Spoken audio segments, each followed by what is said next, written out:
நாம் அனைவரும் வசனத்துக்குள்ளாக கடந்து செல்வோமாக. கரங்களை வைத்து நம்ம ஜெபிக்கலாம். பரலோக பிதாவே, இந்த வார்த்தைகள் உண்மை உள்ளவர்கள். இந்த வார்த்தையினால எங்களோடு கூட பேசுங்க, எங்களை உடைங்க, எங்களை உருவாக்குங்க, என்னை மறைத்துக் கொள்ளுங்க. இயேசு கிறிஸ்துவின் நாமத்தினாலே வேண்டிக் கொள்கிறேன் பிதாவே, ஆமேன். Praise the Lord. முக்கியமாக இன்னைக்கு 2 இடத்துல ஒரே வசனங்கள் இருக்கிறது, அதை நம்ம பார்க்கலாம். மார்க் எழுதின சுவிசேஷம் 3வது அதிகாரம் எடுத்துக்கொள்ளுங்கள். மார்க் எழுதின சுவிசேஷம் 3வது அதிகாரம் 27வது வசனம். பலவானை முந்தி கட்டினால் ஒழிய ஒருவனும் பலவானுடைய வீட்டுக்குள் புகுந்து அவன் உடைமைகளை கொள்ளையிடக்கூடாது. கட்டினானே ஆகில் அவன் வீட்டை கொள்ளையிடுவான். மெய்யாகவே மெய்யாகவே நான் உங்களுக்கு சொல்லுகிறேன், மனுஷன் செய்யும் அது அப்படியே வேற மாதிரியா அப்படியே போகுது.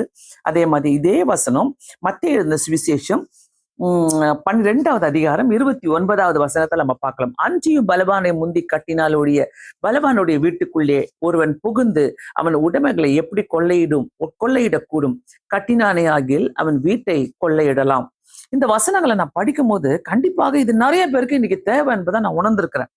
நிறைய பேர் நம்மளுடைய வாழ்க்கையில எப்படி வாழ்ந்து கொண்டிருக்கிறோம்னாக்கா, நமக்கு முன்பாக இருக்கிற பிரச்சனையோ, நமக்கு முன்பாக இருக்கிற எல்லா காரியத்தையும் பார்த்துட்டு, ஐயோ நான் என்ன பண்ணுவேனே ஒரு கேள்வியில போயிட்டு கொண்டிருக்கிறோம். சோ பலவான்னா யாரு? உலகத்துடைய பலவான் சாத்தான். ஓகேவா? நமக்கு ஆண்டவர் இருக்கிறாரு, அந்த பலவானோடைய பெரிய ஒரு பலவான் நமக்கு இருக்கிறாரு. ஆண்டவர் பரலோகத்திலிருந்து நம்மளை பார்த்துட்டு இருக்கிறாரு. அதே நேரத்துல இந்த உலகத்தினுடைய பலவான் இந்த உலகத்தில் தன் இருப்பிடமாக, இந்த உலகத்தை தன்னுடைய இருப்பிடமாக, தன்னுடைய மக்களை தன்னுடைய உடைமையாகவும் கொண்டுள்ளவன் தான் சாத்தான். ஸோ ஜனங்களை எப்படி ஆளுகை செய்யணும், ஜனங்களை தன்னுடைய கைக்குள்ள எப்படி வச்சுக்கணும், இந்த உலகத்தை எப்படி தன்னுடைய கைக்குள்ள வச்சுக்கணும் என்று சொல்றது தான் சாத்தான். அவன் மனிதர்களை அவனுடைய ஆளுகைக்குள்ளாக தான் வச்சிருப்பான். இதை நீங்க புரிஞ்சிக்கலனாக்கா, இப்போ இந்த ஒரு வார்த்தை சொன்ன பார்த்தீங்களா, மனுஷர்களையும் உலகத்தையும் அவனுடைய ஆளுகைக்குள்ளாக வைப்பான். அவன் ஆளுகைக்குள்ளாக வைக்கும் போது ஆட்டோமேட்டிக்கா நம்ம எல்லா காரியத்துக்கும் பயப்படுவோம், எல்லா காரியத்தையும் தவறா செஞ்சிட்டு இருப்போம். சோ இந்த பலவான கட்டுறதுக்கு தான் ஆண்டவர் ஊழியக்காரர்களை வைத்திருக்கிறார். இந்த பலவான நம்ம தெரியப்படுத்தணும் இந்த உலகத்துக்கு. இந்த யாரு எல்லார் வீட்லயும் பார்த்துக்கங்க, எல்லார் வீட்லயும் எதனா ஒரு காரியம் போய்கிட்டே தான் இருக்கும். ஏன்னாக்கா அந்த மனிதர்களை, ஜனங்களை சாத்தான் தன்னுடைய ஆளுகைக்குள்ளாக வைத்திருக்கிறான். தன்னுடைய ஆளுகைக்குள்ளாக வைத்திருக்கும் போது அவங்களால வெளியே வர முடியல. சோ அதாவது அவனுடைய ஆளுகைனா என்ன தெரியுமா? அவன் சும்மா அப்படியே பிடிச்சிக்கிட்டு உக்காந்துட்டு இருக்க மாட்டான். அவனுடைய ஆளுகை மனிதர்களை பிடித்து வைத்திருக்கிறானா, அதுக்குள்ள என்ன அடங்கி இருக்குதுன்னு பார்க்கலாம். அதுக்குள்ள நம்மளுடைய சுகம், ஹெல்த், வெல்த் நம்மளுக்கு கொடுக்கல ஆண்டவர் கொடுக்கிற பொக்கிஷங்கள், நம்முடைய ரட்சிப்பு, நம்முடைய ஊழியம், விதவிதமான ஆசீர்வாதங்கள், நம்முடைய வேலை, நம்முடைய திருமணங்கள், நம்முடைய அந்த வயசு, ஆண்டவர் கொடுக்கிற அற்புதமான வயசு, இது எல்லாமே பார்த்தீங்கன்னாக்கா ஆண்டவரால் கொடுக்கப்பட்ட ஆஸ்திகளும் ஆசீர்வாதங்களும் என்று சொல்லலாம் நம்ம. ஏனென்றால் ஒண்ணுமே கர்த்தரால குடிக்கப்பட்டது. இப்படிப்பட்ட ஆசீர்வாதங்கள் நமக்கு முன்பாக இருக்கும் போது சாத்தான் முதல் கையை வைக்கிற இடம் எங்க தெரியுமா? நல்லா தெரிஞ்சுக்கங்க, ஹெல்த் இஸ் வெல்த்ன்னுவாங்கல்ல, அது மாதிரி ஹெல்த்ல நம்மளை தொடுவான், வெல்த்ல நம்மளை தொடுவான், நம்மளை சுற்றி இருக்கிற ஆசீர்வாதங்களை தொடுவான். உனக்கு என்னதுக்கு இந்த ஆசீர்வாதம்? நீ எதுக்கு நல்லா இருக்கணும்? நீ நல்லதை யோசிக்க கூடாது அப்படின்ட்டு சாத்தான் தொடுவான். பிரியமானவர்களே, அவன் ஆளுகைக்குள்ளாக வச்சிருப்பான். அவன் ஆளுகைக்குள்ளாக வைக்கும் போது நமக்கு தெரியாது, நான் நல்லா இருக்கிறேன், நான் பைபிளை வாசிக்கிறேன், நான் ஜெபம் பண்றேன். ஆனா ஏதோ ஒரு பிரச்சனைக்காக, ஒரு போராட்டத்துக்காக நீங்க போராடிக்கிட்டே இருப்பீங்க. உங்க வீட்டுக்குள்ள நடக்கிற எல்லா காரியத்துக்காகவும், ஏதோ ஒரு காரியத்துக்காக நீங்க போராடிக்கிட்டே இருப்பீங்க. அதுதான் அந்த சாத்தானுடைய ஆளுகை. ஸோ இவனை நான் பல காரியங்களுக்கு போறதுக்கு முன்பாடி 2 காரியத்தை மட்டும் முக்கியமா வச்சுட்டு அதுக்கப்புறம் நம்ம will think about it. Like பலவானை முந்தி கட்டினால் ஒழிய, முதல் படி எப்படி கட்டணும், எப்படி கட்டலாம்? சாத்தானுடைய அதிகாரத்தை இயேசு கிறிஸ்துவின் நாமத்தினாலும் ஜபத்தினாலும் தெய்வ வார்த்தையினாலும் எதிர்க்க வேண்டும். என்னால முடியாது, நான் இப்படியேதான் செஞ்சிட்டு இருப்பேன், எனக்கு வழியே இல்லை, எனக்கு வேற வழி தெரியாது, நோ வே. இதை நீங்க சொல்லவே கூடாது ஆண்டவருடைய பிள்ளைங்க. நான் இப்படியேதான் கஷ்டப்படணும், எனக்கு இதுதான் இதுதான் என் தலைவிதி போல, இதெல்லாம் சொல்லக்கூடாது. ஆண்டவருடைய பிள்ளைங்க பலவான முந்தி கட்டுங்க. சோ எங்க கைய வச்சிருக்கிறான்? ஹெல்த்லயா, வெல்த்லயா, வேலையிலயா, திருமணத்திலயா, குடும்பத்திலயா, உங்களுடைய மற்ற ஆசீர்வாதங்களிலயா, உங்க பணத்திலயா, உங்க பண விஷயத்திலயா, குழந்தை கொடுக்காமையா, எந்த இடத்துல கைய வச்சிருக்கிறான்? கொஞ்சம் யோசிங்க. இந்த இந்த பலவான முந்தி கட்டுனால் ஒழிய நிறைய நேரங்களில் நிறைய வாக்கு தத்தங்களை வைத்து நம்ம ஜெபிக்கிறோம். ஆண்டவரே இது எனக்காக கொடுக்கப்பட்ட வாக்கு தத்தம் சொல்லிட்டு இன்னொரு பக்கம் எல்லா போராட்டங்களுக்காக ஜெபம் பண்ணி கொண்டிருக்கோம். போராட்டங்களுக்காக நீங்க ஜெபிக்கும் போது நல்லா புரிஞ்சுக்கங்க, கண்டிப்பா அந்த இடத்துல நம்ம ஜெபிக்க வேண்டியது, ஆண்டவரே இந்த பலவானு என் குடும்பத்துக்குள்ள நுழைஞ்சிருக்கிறான், இந்த பலவானுக்கு என் குடும்பத்துல நுழைஞ்சு இத ஆளுகை செய்யறதுக்கு நான் இடம் கொடுக்க மாட்டேன். அந்த ஜபங்களை தைரியமா பண்ற வரைக்கும் உங்க வீட்டு பிரச்சனை உங்களை விட்டு போகாது. ஆமென் சொல்லுங்க. பாக்குறவங்க எல்லாருமே ஆமென் சொல்லுங்க. கண்டிப்பாக. சோ உங்களுக்குள்ள ஃபர்ஸ்ட் ஆஃப் ஆல் தைரியம் வேணும். முதல் கட்டமே உங்களுக்கு ஒரு தைரியம் வேணும். சாத்தானுடைய அதிகாரத்தை நான் இயேசு கிறிஸ்துவின் நாமத்தினாலும் ஜபத்தினாலும் உபவாசத்தினாலும் தெய்வ வார்த்தையினாலும் நான் கட்டுவேன். இந்த நாளுமே உங்களுக்குள்ள இருக்குதுனாக்கா உங்களுக்கு முன்னாடி இருக்கிற பிரச்சனை உங்களுக்கு ஜெயிக்க முடியாது. ஜெயிக்க முடியவே முடியாது. இன்னொரு காரியம் நான் சொன்னல, நம்மளுடைய ஹெல்த்து, வெல்த்து, ரட்சிப்பு, நம்மளுடைய ரட்சிப்பு, ஊழியம், ஆசீர்வாதம், வேலைகள், திருமணங்கள் இதெல்லாம் சேர்த்து ஆவிக்குரிய ஜீவியத்துல கை வைப்பான். ஆவிக்குரிய ஜீவியத்துல நீ என்ன பக்தியா இருக்கிற? நீ பக்தியா இருக்க முடியாது. அதனாலதான் நிறைய நேரங்களில நம்ம உபவாசங்கள் இருந்து ஜெபிக்கணும். உபவாசம் ஆண்டவர் சொல்றாருல்ல, உபவாசத்தினாலும் ஜபத்தினாலும் அன்றி இந்த பிசாசு ஓடாதுன்றாரு. சோ நம்ம நிறைய பேர் பாக்குறோம் வேதத்துல, நம்ம அநேகரை பாக்குறோம். ஏன் 38 வருஷமா அவன் கட்டி போட்டு தன்னை தூக்கிட்டு போவ யாரும் இல்ல, அந்த குளத்துல போய் இறக்கி விட யாரும் இல்ல சொல்லிக்கிட்டே இருக்கிறாரு. தெய்வ தூதர்கள் வருஷத்துக்கு ஒரு தடவை வராங்க, ஆனா என்ன தூக்கிட்டு போக எங்க யாரும் இல்ல. சாத்தான் அப்படிப்பட்ட ஒரு மைண்ட் செட்டை கொடுத்து அவனை கட்டி போட்டு வச்சிருந்தான். சோ இந்த இடத்துல நான் கேட்கிற கேள்வி என்னன்னாக்கா, உங்களை சாத்தான் எங்க கட்டி போட்டு வச்சிருக்கிறான்? எந்த இடத்துல கட்டி போட்டு வச்சிருக்கிறான்? பிரச்சனை பிரச்சனை பிரச்சனை, குழப்பம் குழப்பம் குழப்பம், வீட்டுக்குள்ள ஹெல்த் இஷ்யூஸ். எதுக்கு நம்ம வில்ல விடுறோம்? நம்ம எப்படி வில்ல விடுவோம்? நம்ம இந்த வசனத்தை கண்டிப்பா இந்த இடத்துல நான் வாசித்தே ஆக வேண்டும். யோவான் சுவிசேஷம் 10வது அதிகாரம் 10வது வசனம், திருடன் திருடவும் கொல்லவும் அழிக்கவும் வரான், நானோ அவைகளுக்கு ஜீவன் உண்டாயிருக்கும் பரிபூர்ணம் கொடுக்கும் வந்தேன். திருடன் எதுக்கு வருவான்? இந்த சாத்தான் பலவானா இருக்கிற இந்த உலகத்துல பலவானா இருக்கிற இந்த சாத்தான் எதுக்கு வருவான்? இந்த சாத்தான் முக்கியமாக எதுக்கு வருவானாக்கா, அவன் திருடதான் வருவான், கொல்லதான் வருவான். அவன் நல்லது செய்ய வரவே மாட்டான். நல்லா யோசிச்சுக்கங்க. நல்லது திருடவும் கொல்லவும் தான் வருவான். சோ ஒரு பிரச்சனையோ ஒரு ஹெல்த் இஷ்யூஸோ உங்களுக்கு முன்னாடி இருந்தா பரவாயில்ல இருக்கட்டும், பரவாயில்ல இதுதானே, பரவாயில்ல நம்ம அப்படியே போய்க்கலாம், அப்படியே மருந்து போட்டுக்கலாம், அப்படியே நம்ம இதை சால்வ் பண்ணிடலாம், இதை செஞ்சு இது சரியாயிடும். இல்ல, தயவு செய்து என்னைக்கு உங்க வீட்டுக்குள்ள தப்புன்னு தெரிந்து உங்க வாழ்க்கைக்குள்ள ஒரு காரியங்கள் நடக்கிறதோ, அது சமாதானத்தை கெடுத்து போடுதோ, அது இந்த பலவானுடைய அட்டகாசம். சோ பலவானை முந்தி கட்டினால் ஒழிய எந்த பிரச்சனையா இருக்கு உங்க வாழ்க்கையில ஒரு தடையை கத்தர் கொடுத்திருக்கிறாரா? அந்த கத்தர் கொடுக்கல அந்த தடையை. சில நேரங்களில சாத்தான் கொண்டு வந்து நிறுத்துவான் அந்த தடைகளை. சில தடைகளை சாத்தான் கொண்டு வந்து நிறுத்தும் போது அதுக்குள்ள நீங்க போயிட்டு ஜெபம் பண்ணி ஆண்டோடைய சித்தத்தை கேளுங்க. ஆண்டோடைய சித்தம் இருந்தா சாத்தான் உங்களை ஒண்ணும் பண்ண முடியாது. ஆண்டோடைய சித்தம் இல்லைனாக்கா உங்களை சாத்தான் ஜெயிப்பான். சோ ஆண்டவருக்கு பிரியமில்லாத காரியங்கள், ஜெபிக்க முடியாத காரியங்கள், வேத வாசிக்க முடியாத காரியங்கள், உங்க வீட்டுக்குள்ள உங்க பிசினஸ் ஓடாத காரியங்கள், உங்க வேலையில நிம்மதி இல்லாத காரியங்கள், இது எல்லாத்துக்குமே நம்ம செய்ய வேண்டிய ஒரு காரியம் என்னன்னாக்கா, ஆண்டவரே இந்த பலவான நான் கட்டுறேன், இந்த பலவான ஐடென்டிஃபை பண்ணுங்க.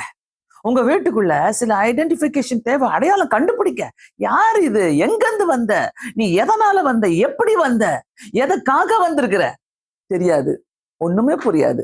அம்மா அப்பா நல்லா இருப்பாங்க, பிள்ளைங்க பாத்தீங்கன்னாக்கா ரொம்ப கஷ்டப்படுங்க. பிள்ளைங்க பாத்தீங்கன்னா வியாதி வந்துட்டே இருக்கும், பிள்ளைங்களுக்கு ஏதாவது ஒரு கஷ்டம் வந்துகிட்டே இருக்கும். ரட்சிப்பை திருடுவான். ரட்சிக்க கூடாதபடிக்கு அந்த ரட்சிப்பை திருட்டிக்கிட்டே இருப்பான். வீட்டுக்குள்ள வேற விதத்துல வேற சமாதானத்தையும் வேற வேற வழியா சமாதானத்தை கொடுக்குற மாதிரி சினிமாவையும் சீரியலையும் வேற கதைகளையும் வேற வேற வேற குழப்பத்தையும் வேற விதமா நம்மளுக்கு எது சந்தோஷமா இருக்கும் அந்த காரியத்துல எல்லாம் கொண்டு வந்து நிறுத்தி அங்க ஜபம் இல்லாதபடி பண்ணி, அங்க குடும்ப ஜபம் நடக்காதபடி பண்ணி, தனிப்பட்ட ஜபங்கள் குறைந்து போக பண்ணி, பல காரியங்களை பலர் மூலமாக ரொம்ப அழகா கொண்டு வருவோம். இத ஐடென்டிஃபிகேஷன் பண்ணலனாக்கா, அடையாளம் கண்டுபிடிக்கலனாக்கா, இந்த காரியங்கள் சில நேரங்களிலே அப்படியே நம்மளுக்கு பாய்சனா மாறும். அப்படியே மாறி எல்லாம் அதே குழப்பத்துல உட்காந்துப்பாங்க. நிறைய பேருடைய வாழ்க்கையில நான் பார்க்கிற காரியங்கள், தயவு செய்து ஜெபம் பண்ணிக்கங்க. தயவு செய்து இதுக்காக ஜெபம் பண்ணுங்க. எப்பவுமே ஜெபிக்கலாம் வாங்க சேனல் மூலமாக. ஒரு அம்மா எனக்கு ஜெபம் பண்ணும், எனக்காக என்ன ஜெபம் பண்ண சொல்லுவாங்க. அவங்களுக்கு பிரச்சனை வந்தாலே, மா எனக்கு இப்படி ஆயிடுச்சுமா, அப்படி ஆயுதுமா, ஒருவேளை இப்போ கூட அவங்க பார்த்துட்டு இருக்கலாம், எனக்கு ஜெபம் பண்ணுங்கம்மா, எனக்கு தெரியலம்மா, ஒரு மாதிரி குத்துது. எனக்கு ஒண்ணுமே தெரியாது, அந்த அம்மாவை நான் பார்த்ததில்ல. ஒருவேளை அவங்க என்ன ஆன்லைன்ல பாக்குறாங்க, நான் பார்த்ததே இல்லை. ஆனா கரெக்டா ஜெபம் பண்ணும்போது கர்த்தர் எனக்கு கரெக்டா காட்டிட்டு வர, அப்படியே சொல்லிடுவேன். நான் இதுதாம்மா ஏற்பட்டுச்சு உங்களுக்கு, நீங்க இது இடம் கொடுத்துருக்குறீங்க, இதனாலதான் உங்களுக்கு இந்த இடம் இருக்குது. அவங்க ஒரு தடவை பயங்கரமா தூக்கம் வராது நைட்ல, அப்புறம் வந்து அவங்களுக்கு சரியா சமாதானம் இல்லை, நைட்ல எழுந்திரிச்சுப்பாங்க, வேலைக்கு போகணும் காலையில, இப்படிப்பட்ட சம்பவங்கள்லாம் நடக்கும்போது அப்ப என்கிட்ட கேட்டாங்க. எனக்கு அவங்கள பத்தி ஒண்ணுமே தெரியாது. ஆனா அவங்களுக்கு நான் ஜெபம் பண்ணப்போ கரெக்டா சொன்னேன் நானு, இல்லம்மா உங்க வீட்டுல வந்து இன்னமும் ஓடுற மாதிரி இருக்குதுமா, நடுராத்திரில பாத்திரம் எல்லாம் உழுவுது, எனக்கு ரொம்ப பயமா இருக்கு, நான் தனியா இருக்கிறேன் அப்படிலாம் சொன்னாங்க. அப்போ நான் சொன்னேன், உங்க வீட்டுல உங்க கணவர் இறந்துட்டு அந்த போட்டோவை மாட்டி வச்சிருக்கிறீங்க நீங்க, அதுக்கு பின்னாடி எல்லா பிசாசும் உட்காந்துக்கிட்டு உங்களுக்கு இந்த வேலை எல்லாம் செஞ்சுட்டு இருக்குதுமா, எப்படி பாஸ்டர்மா உங்களுக்கு தெரியும் அந்த கேள்வி கேட்டாங்க. எனக்கு தெரியாது, உங்க வீட்டுக்காரர் இறந்துட்டாங்கன்னு கூட எனக்கு தெரியாது, ஆனா கர்த்தர் எனக்கு இதை காட்டுறாருமா, இதை எடுத்து போடுங்க, நீங்க எடுத்து போட்டா நீங்க ஜெபம் பண்ணுங்க, வீட்டுக்குள்ள ஜப எண்ணியை தெளிச்சு நீங்க நல்லா ஜெபம் பண்ண ஆரம்பிங்க, பைபிளை சத்தமா வாசிக்க ஆரம்பிங்கன்னு நான் சொன்னேன். அடுத்த நாளே அந்த அம்மா எடுத்து போட்டாங்க. பல மாதங்கள் தூங்காம இருந்தவங்க, பல மாதங்கள் கண்டிப்பா இந்த மாதிரி கஷ்டத்துக்குள்ள ஒரு மாதிரி இந்த மாதிரி டேஞ்சருக்குள்ள போயிட்டு இருந்தவங்க, என்னைக்கு அதை எடுத்து தூக்கி போட்டாங்களோ அடுத்த நாள் காலையிலேயே, அடுத்த நாள்ல இருந்து நல்ல ஒரு சந்தோஷமா அவங்க தூங்க ஆரம்பிச்சாங்க. அவங்க வாழ்க்கையில நல்ல ஒரு சமாதானத்தை கர்த்தர் கொடுத்தாரு. ரீசெண்டா எனக்கு ஃபோன் பண்ணியிருந்தாங்க, தெரியல பாஸ்டர்மா, ஒரு மாதிரி இருக்குது, எனக்கு நெஞ்செல்லாம் குத்துது, பயமா இருக்குது, எனக்கு என்ன ஆக போதோ தெரியல, நான் போய் இசிஜி எல்லாம் எடுத்தேன். சொன்னேன், ஒன்றும் கிடையாது. ஒரு வார்த்தை கேட்டேன் நான், எனக்கு தெரியாது, இதுவும் எனக்கு தெரியாது. திரும்ப நான் அவங்கள்ட்ட ஒரு வார்த்தை கேட்டேன், ரொம்ப அதிக மாதங்கள் கடந்த பிறகு, உங்க வீட்டுக்காரருடைய செத்த நாள் வந்துச்சா? ஆமா பாஸ்டர்மா, என் கனவுல வந்தது, அப்புறம் இன்னொருத்தவங்க கூட என் கனவுல வந்தாங்க அப்படின்னாங்க. தெரியுதா, நீங்க அதுக்கு முக்கியத்துவம் கொடுக்காதீங்க. போனவங்க தான், கட்டி போடுங்க இந்த ஆவிகள் எல்லாம். சும்மா இந்த ஆவிகளை வச்சுக்கிட்டு நம்ம கொண்டாடிட்டு இருக்க கூடாது. ஆல்ரெடி நம்ம ஆவிகளோடு போராடிட்டு இருக்கிறோம். இந்த ஆவியை தான் ஆண்டவர் கட்ட சொல்றாரு, பலவானை முந்தி கட்டினால் ஒழிய ஒருவனும் பலவானுடைய வீட்டுக்குள்ளே புகுந்து உடைமைகளை கொள்ளை அடிக்க கூடாது. கட்டி போடலன்னா வீட்டுக்குள்ள இருக்கிற உடைமைகள் என்னது? நம்ம வச்சிருக்கிற சோஃபா, நம்ம வச்சுக்கிற பீரோ, நம்ம வச்சுக்கிற பாத்திரங்களா? இல்ல, மனசுதாங்க. உள்ள இருக்கிற மனசு அவன் உடைச்சிடுவான், எல்லாருடைய இருதயத்தை கிராக் பண்ணிட்டு போயிடுவான், எல்லா உடைமைகளையும் கிராக் பண்ணிடுவான். மனசு உடைஞ்சாலே அங்க ஹெல்த் போச்சு, ஹெல்த் போனாலே வெல்த் போச்சு, வெல்த் போனாலே எல்லாமே போச்சு. சோ இந்த பலவான கட்ட தெரியாம எத்தனை பேர் உட்கார்ந்துட்டு இருக்கிறோம் வீட்டுல, எப்ப பாரு திருமணம் ஆகணும்னு சொல்லி ஜெபம் பண்ணுங்கன்னுவாங்க. சோ முதல் படி நான் சொன்னது உங்களுக்கு, சாத்தானுடைய அதிகாரத்தை இயேசு கிறிஸ்து நாமத்தினாலும் ஜபத்தினாலும் உபவாசத்தினாலும் கட்டினால் ஒழிய இந்த பிசாசு உங்களை விட்டு போவாது. எங்க பாஸ்டர் எனக்கு பிசாசு இருக்குதுன்னு கேட்கலாம் நீங்க. எங்க எனக்கு பிசாசு பிடிச்சிருக்குது? எனக்கு பிசாசு எல்லாம் இல்லையா, நான் ஒழுங்கா சர்ச்சுக்கு போயிடுறேன், நான் ஒழுங்கா எல்லாம் சர்ச்சுக்கு போறவங்க தான். சர்ச்சில் கூட உங்க பக்கத்துல உட்காந்து பாட்டு பாடுறவங்க தான் சாத்தான். புரியுதா? சர்ச்சுக்குள்ள அவ்வளவு அமக்கலம் நடக்குது, சண்டை நடக்குது சில சர்ச்சஸ் எல்லாம். எதுக்காக? அங்க சாத்தான் இருக்கிறான், அங்கேயும் சாத்தான் போயிட்டு அங்க மூட்டி விட்டு வருவான். அந்த பலவான கட்டலையே, கட்டாம இருக்கிறதுனால, அந்த பலவான ஃபர்ஸ்ட் கட்டினால்தான் எல்லாமே சமாதானமாக போகும். ரெண்டாவது படி, பலவானை வீழ்த்திய பிறகு அவனது பிடியில் உள்ள ஆத்துமாக்களை, உடைமைகளை, ஆசீர்வாதங்களை அப்புறம் தான் மீட்க முடியும். அவனை கட்ட பிறகுதான். அதுக்காக தான் இந்த எச்சரிக்கையான வார்த்தைகளை கர்த்தர் நமக்கு கொடுக்கிறாரு. நம்ம இந்த எச்சரிக்கையான வார்த்தையை நம்ம கேட்கலனாக்கா கண்டிப்பாக வீட்டுக்குள்ள இருக்கிற பிரச்சனைல இருந்துகிட்டே இருப்போம். நிறைய நேரங்களில் வெளியில போயிட்டு வரோம் நம்ம. நிறைய நேரங்களில் பல இடங்களுக்கு போயிட்டு வரோம். ஏன் வீட்டுக்குள்ள அநேகர் வராங்க. வீட்டுக்குள்ள வரும்போது அவங்கெல்லாம் வரும்போது நம்ம வெளியில போயிட்டு வரும்போது எத்தனை ஆவிகள் நம்மள வீட்டு வரைக்கும் வரும். ஸோ வீட்டு வாசப்படியில நீங்க உள்ள நுழையும் போதே ஆண்டவரே அத்தனை ஆவிகளையும் நான் வெளியில தூக்கி போடுறேன் ஆண்டவரே, இது என் வீட்டுக்குள்ள நுழையக்கூடாதுன்னு சொல்லி ஜெபம் பண்ணுங்க. ஸோ பிரியமானவர்களே, இப்போ டீட்டெயில்டா நம்ம போலாம். எப்படின்னாக்கா நான் சொல்லிட்டேன் உங்களுக்கு இந்த பலவானை நம்ம எப்படி கட்டணும்னு சொல்லிட்டு. முதலாவது நம்ம எப்படி கட்ட முடியும் சிலர் கேட்பீங்க. வெளிப்படுத்தல் 20:1-2 பாத்தீங்கன்னாக்கா பிசாசை கடைசி காலத்துலதான் கட்டி போடுவாங்க. 1000 வருஷம் கட்டி போடுவாங்க. 1000 வருஷம் ஆண்டோடைய அரசாட்சி நடக்கும் அப்படிலாம் சொல்லிட்டு. இப்ப இருக்கிற பலவானை நீங்க எப்படி கட்டுறது? இப்ப இருக்கிற பிசாசை நீங்க ஏன் கட்ட முடியல? ஆண்டவர் கட்டத்தானே சொல்றாரு. எல்லா இடத்துலயும் போறாருல. இந்த இந்த இந்த ஆவியை நான் விரட்டுறேன்னு தானே சொல்றாரு. வியாதியில மேல இருக்கிற ஆவியை நான் விரட்டுறேன்றாரு. உன் மேல இருக்கிற ஆவியை நான் விரட்டுறேன்றாரு. இப்படிப்பட்ட ஆவிகளை நான் விரட்டுறேன்றாரு ஆண்டவர். எல்லா இடத்துலயும் ஆவியை ஐடென்டிஃபை பண்றாரு ஆண்டவர்.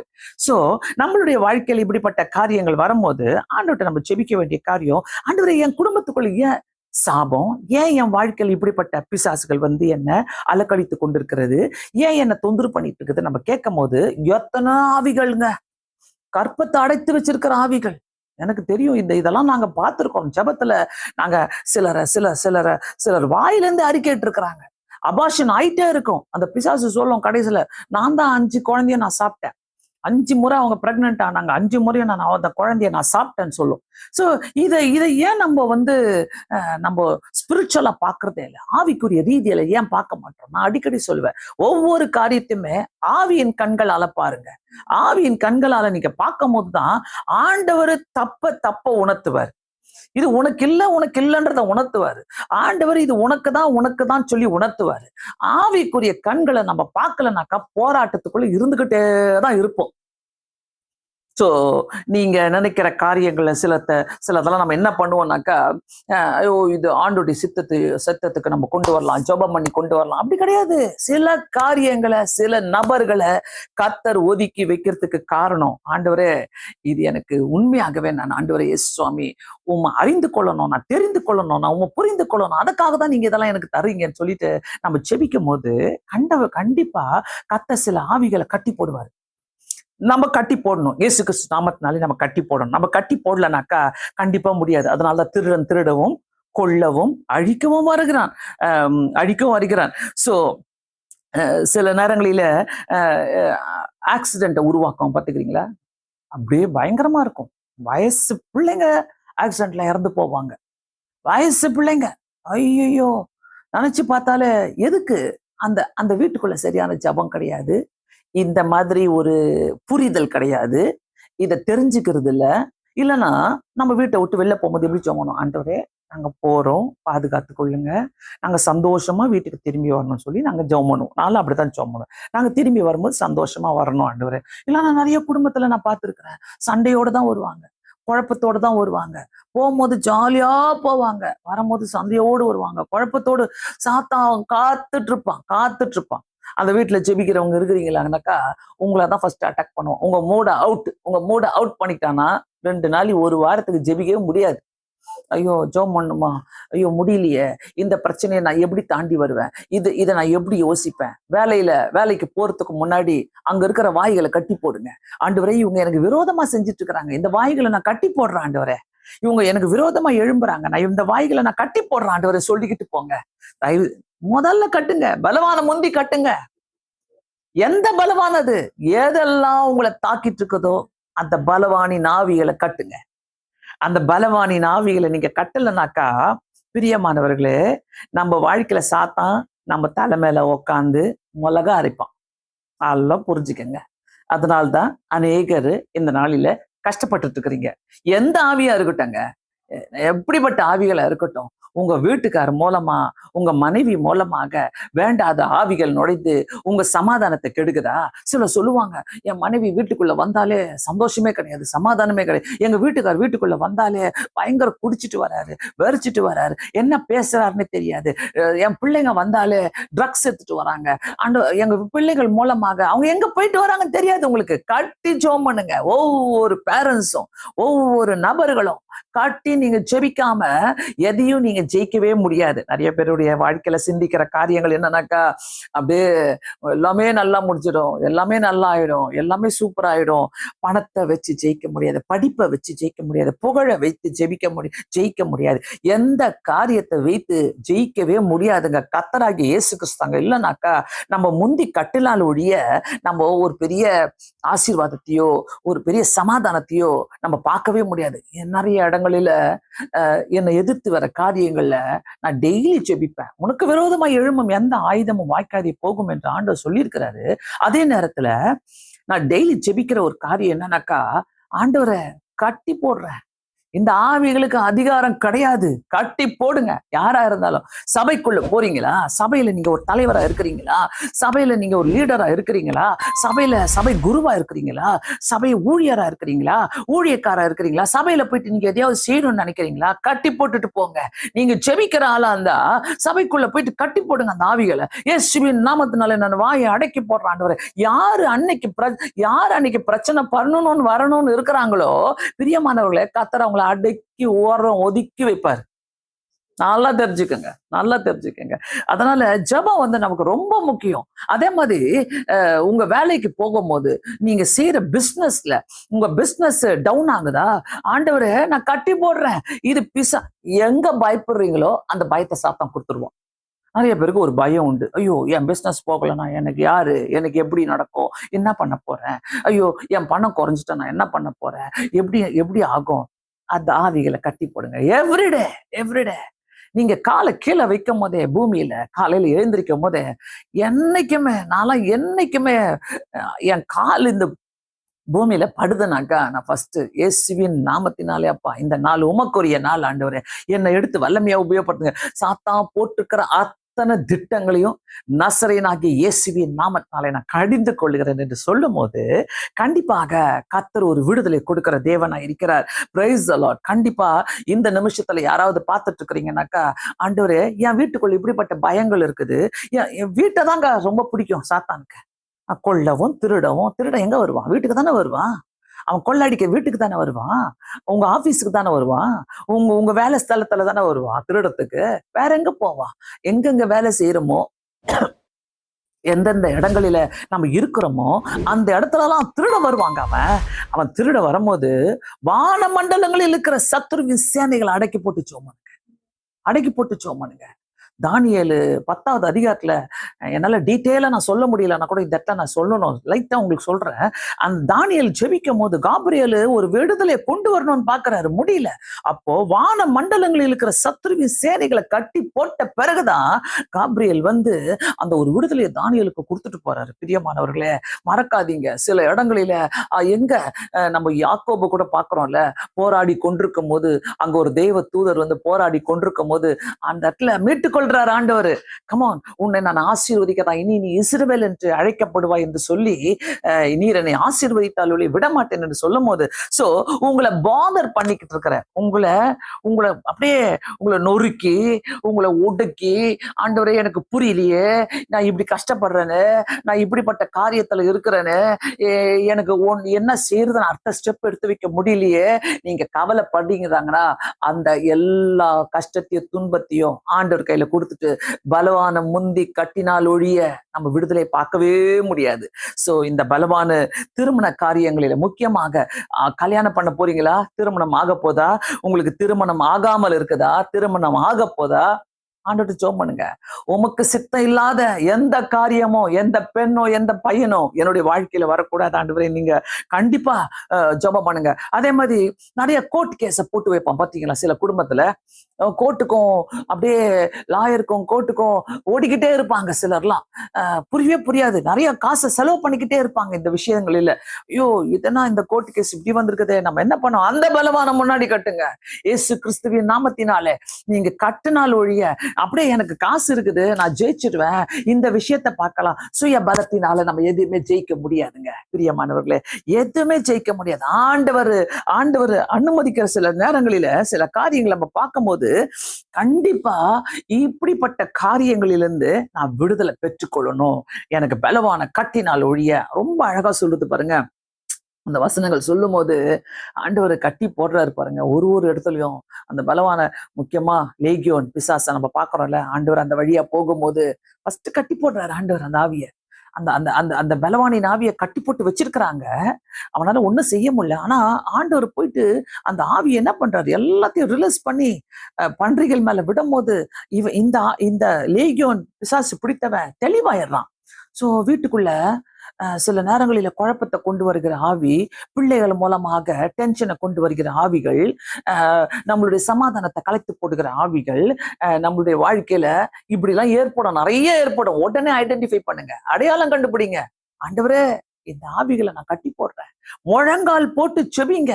யாரு உங்களுக்கு விரோதமா எழும்புறாங்களோ, எந்த காரியத்துல எழும்புறாங்களோ, ஆண்டவரே நான் கட்டி போட்டு செபிக்கிறேன். நீங்க கட்டி போடலனாக்கா பிசாசு உங்க கூட நடந்துகிட்டே இருப்பான், உங்களை குழப்பத்துல வச்சுக்கிட்டே இருப்பான், உங்க கூட பேசிக்கிட்டே இருப்பான், உங்க மனசுக்குள்ள சோர்வை உண்டாக்கிட்டே இருப்பான், உங்க மனசுல ஒரு நெகட்டிவ் வைப்ஸ போட்டுக்கிட்டே இருப்பான். இதெல்லாம் தேவையா? ஆண்டவர் நம்மளுக்கு கூட இருக்கும் போது இதெல்லாம் தேவையா? கொஞ்சம் யோசிக்கலாமா இந்த இடத்துல? கண்டிப்பா நீங்க எல்லாரும் இதை பார்த்துட்டு இருக்கிறீங்கன்னாக்கா கண்டிப்பா இதை நீங்க ஜெயிக்கணும். நீங்க வெளியே வாங்க, இந்த காரியங்களை கண்டிப்பா நான் ஜெயிக்கணும். இந்த இந்த பிசாசின் ஆவிகளை, சாத்தானின் ஆவிகளை நான் ஜெயிக்கணும். நிறைய பேர் சொல்லுவாங்க சாத்தான்லாம் கிடையாது, பிசாசெல்லாம் கிடையாது. இயேசு கிறிஸ்துவே பிசாசை ஓட்டினாரு, இயேசு கிறிஸ்துவே அநேக பிசாசுகளை விரட்டி அடிச்சாரு. சோ சிலரை கட்டி போட்டு வச்சிருக்கிற ஆவிகளை நம்ம கட்டவிழ்க்க வேண்டும். கட்டவிழ்க்கலனாக்கா பிரச்சனைகள் வீட்டுக்குள்ள இருந்துகிட்டே தான் இருக்கும். கட்டவிழுங்க, ரட்சிப்பு இல்லாத ஆவிகளை கட்டவிழ்த்து விடுங்க. ஏசப்பா இந்த பலவான கட்டி போடுகிறேன், என் பிள்ளைகளுக்கு ரட்சிப்பை கொடுக்காம கண்ணை மறைச்சு வச்சிருக்கிற ஆவிகளை நான் கட்டி போடுறேன் ஆண்டவரே. என் கணவருக்கு ஆண்டவரே ரட்சிப்பை கொடுக்காம, என்னுடைய மனைவிக்கு ரட்சிப்பை கொடுக்காம ஆண்டவரே கண்ணை மறைத்து வைத்திருக்கிற ஆவிகளை நான் கட்டி போடுறேன் ஆண்டவரே. இயேசுவின் நாமத்தினால நம்ம எல்லாரும் ஜெபிக்க போறோம். எல்லாரும் பார்த்து கொண்டிருக்கிறவங்க அத்தனை பேரும் என் கூட சேர்ந்து ஜெபம் பண்ணுங்க இந்த நேரத்துல.